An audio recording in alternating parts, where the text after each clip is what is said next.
So while you guys are getting started with that, we are going to go through some other questions that you guys sent us beforehand, just preparing for this live session. And this one comes from Karima. All right. So Karima asked, hi, Robin and Laura. I couldn't find a similar video for what to pack in autumn in New Zealand on your channel. Would be awesome if you could make one. Thank you so much.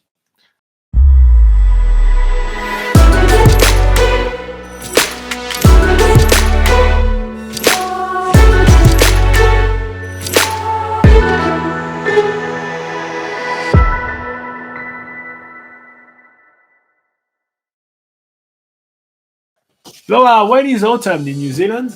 Okay, so autumn in New Zealand is on the months of March, April and May. All right. How's the weather in autumn usually? So the autumn weather is usually at the beginning of autumn. It's usually still quite warm in New Zealand, but as it sort of progresses through the month, you're probably going to experience a little bit more rain. The rain is very on and off all over New Zealand, like throughout the year. So it's usually always going to be raining quite a lot in New Zealand, and especially more and more nowadays.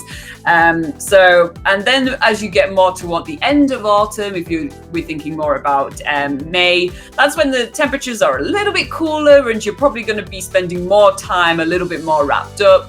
But just because the weather's a little bit all over the place, you probably want to pack with all scenarios of weather in mind. Laura, is there a lot of people traveling around New Zealand in autumn?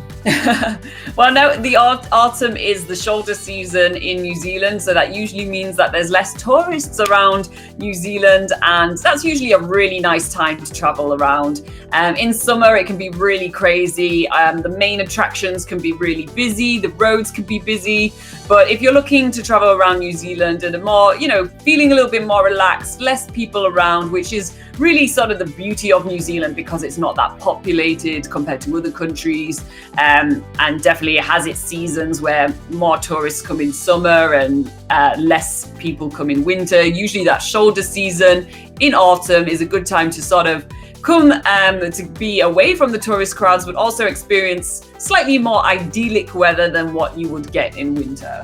Yeah. All right. So I'm going to quickly get started with a quick carry-on packing list, or what you need to have in your carry-on. It's pretty generic, and that's something that you need to have in your carry-on at all time. And then Laura will go in depth in all the clothes that you have to pack for your trip to New Zealand in autumn. All right, so in your carry-on, you obviously want to have your flight tickets, you want to have your passport, you want to have your visa. You can definitely print it, plus the supporting evidence. If you do have a working holiday visa, they'll usually ask you to have a certain amount on your bank account. So make sure that you do have a printout of your bank account and all those kind of details, proof of insurance and all of that, if that is required. It's also always good to have another form of ID, so maybe a driver license or an identity card from back home. A bit of cash in New Zealand dollars is always really handy to have. Your credit card and debit card, obviously. You can have travel size toiletries to have in your carry-on. It's always handy to have, especially when doing long flights. And you also want to have your medication in your carry-on, just so you actually have easy access to it. If you want some entertainment, you can have your tablet like this one, or you can have a phone or those kind of things that you need for your own entertainment. Your book, if you want to, or just use an e-reader. You don't need 20 books.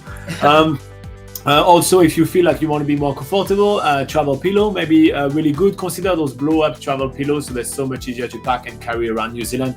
We see so many people carrying really big travel pillows all around New Zealand for no reason, because you only need them for 20 hours in your entire year, so that's a bit crazy. Unless you're on a bus tour. Yeah. Some people like to use them on the bus so they can just sleep, but you don't really want to sleep throughout the day either, so yeah. And as a pro tip, we always have a change of clothes in our carry-on, because like that, especially in between long flights in most major airports, you can actually take showers. So you can go take a shower, change your clothes, and completely refresh. It helps so much deal with all that. And not that it happens often, but in case your luggage is, misplaced or lost or something, it's nice to just have, a backup for just in case it takes a while for you to get your luggage back. All right, now let's get down to business and let's talk to actually what clothes you need to pack in autumn in New Zealand. Okay, so you need some comfortable sort of casual clothes for when you are doing lengthy travels, or even if you're just for sleeping in. For instance, if you're staying in like a hostel, you know, you're not gonna be, people aren't probably gonna like it if you're just sleeping in your undies or if you're not sleeping in anything at all. So if you are staying in shared accommodation, make sure that you have some clothes to sleep in. Otherwise, if you're staying in, you know, a private room, I mean, do whatever you like, whatever you feel like wearing. That's depending on how much you trust the cleaners. Yeah. It's obviously a personal choice. But if you're camping, for instance, or in a camper van, you might want to wear something warm for sleeping in. So you might want to, you know, have some warm pants and, you know, maybe like a thermal long sleeve top or something for sleeping in that's comfortable. So it really depends on what sort of accommodation you're staying in for what sort of clothes you want to wear. Yeah, also casual clothing for lengthy travels, like I just said. So I'm thinking like something that's comfortable to sit in for a long time, like leggings or sweatpants, t-shirts, hoodies, jumpers, things, whatever you're comfortable in. Usually the tightest of jeans isn't too comfortable to sit down in for a long period of time, for instance. So just think about something casual and comfortable. Skinny jeans, bad move when taking a long flight. Yeah. Okay, so also New Zealand is a very outdoorsy country, so chances are you're going to be doing quite a lot of outdoor activities like hiking or any one of the amazing like tours and stuff you can do, from boat trips, kayaking. You can do all sorts of things that, you know. No matter the weather, you're going to want to do them, right? So even if it rains, which it will in New Zealand in autumn, that shouldn't stop you into having fun. So with that in mind...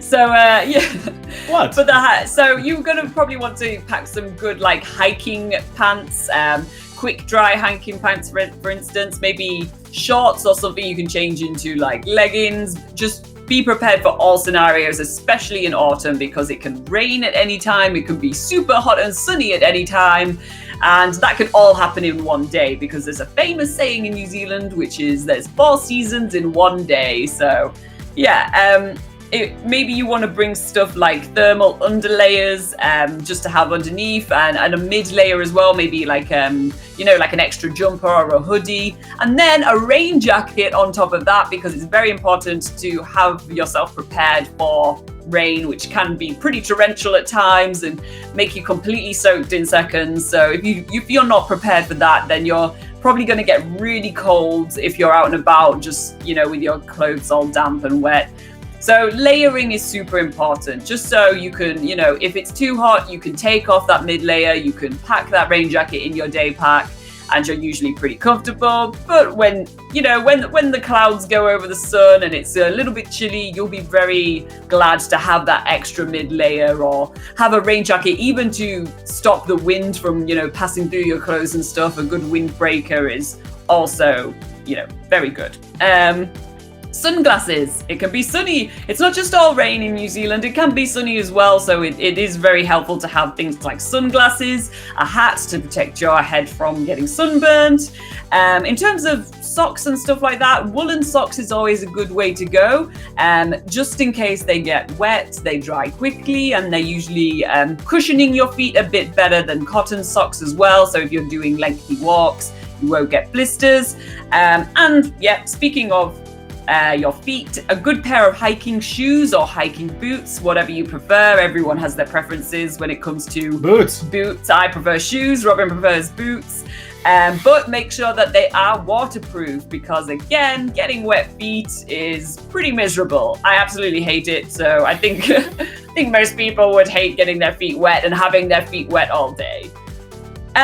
For people that are coming on a working holiday, for instance, you might want to have, like, if you know what sort of jobs you want to go for, you might want to think about some of the clothes you would be wearing if you're working. If you, for instance, want to work in hospitality, that usually means that you need to have something a little bit, you know, a little bit more smarter, maybe some black pants or like a shirt or something. You know what sort of jobs you want to be going for. But if you have no idea what sort of job you're going to be going for, there are shops in New Zealand. You can definitely buy some clothes in New Zealand if you're not sure and you don't want to overpack on the chance that you might need this or you might need that. just bring the stuff that you do need. But otherwise, for other stuff you might want to buy, you can definitely buy things in New Zealand. And yeah, underwear. People wear underwear, so people, not Laura. People. Apparently, I heard people wear underwear. So usually bringing enough for about a week is good. Bearing in mind that there are laundry facilities in hostels, in holiday parks, in hotels, even literally pretty much all accommodations, except for maybe the most basic of campsites and things like that. They won't have laundry facilities, but everywhere else will. And you will just have to wash your clothes and your underwear as well. And that means that you're not overpacking by packing like every item of clothing you own. Just, pack light. There's laundry facilities. Yeah, we suggest packing a set of 8 of everything. So like that you have a whole week plus a spare one. And you remember that you need to do a laundry every week, basically. All right, cool. So for the rest, I'm going to go quite fast because they are the same items to pack on any kind of season. So I'm going to start with medication and toiletries. You obviously want to have your prescription medication with your doctor's note translated in English. You can have also a mini first kit, which is always quite handy. And in your toiletry bags, you want to definitely have some sunscreen. No matter the season you're traveling in New Zealand, you absolutely need some sunscreen. If possible, some reef-safe sunscreen to protect the beautiful waters surrounding New Zealand. Fast-drying travel towel, insect repellent, toothbrush, toothpaste, soap, deodorant, razor, glasses or contact if you have any. Shampoo, you can use those shampoo bars like from Lush, for example. They're much easier to pack, much smaller and much better for the planet, so that's a really good idea. Feminine items, condoms if you plan on getting laid, makeup if you do like that, and hairbrush and combs if you use those kind of things. If you like to brush your hair. Yep. And the few gadgets and stuff that most people need when traveling in New Zealand. You want a New Zealand travel adapter, maybe a multi-plug if you really do have quite a lot. You have a laptop and then a phone and then a tablet and then this and then, it's always handy to have a multi-plug to be able to plug it in any room or hostels or anything rather than fighting for the one plug. Copies of your passport, so either like a photocopy that you can have in another part of your luggage, as well as a copy on a Google Drive or any other cloud services which is not run by an evil corporation like Google. Your camera, cell phone, tablet, laptop, all of those goodies. Your chargers, don't forget your chargers. We actually hear quite often some people contacting us and say, hey, where can I buy a charger? I forgot the charger of my phone. If you know you're going to be using your phone a lot when you're out and about and you're scared about running out of battery, get yourself a spare battery, makes or sense. Get yourself like a solar powered charger, but usually a spare batteries is good. Yeah, and if you're planning on doing a lot of camping or anything like that, camping, sleeping bag, a headlight, those kind of things are always very handy. So that's our tips for what to pack in autumn in New Zealand. If you find that useful, what can you do? You can click like. Yeah, why do you click like? To say thank you to us for answering these questions. You can also subscribe if you do want to see more from us, if you want to just learn more about New Zealand. If you are very keen to catch all our live videos, then you can always click on the little bell, which means that you get a notification when we are going to go live.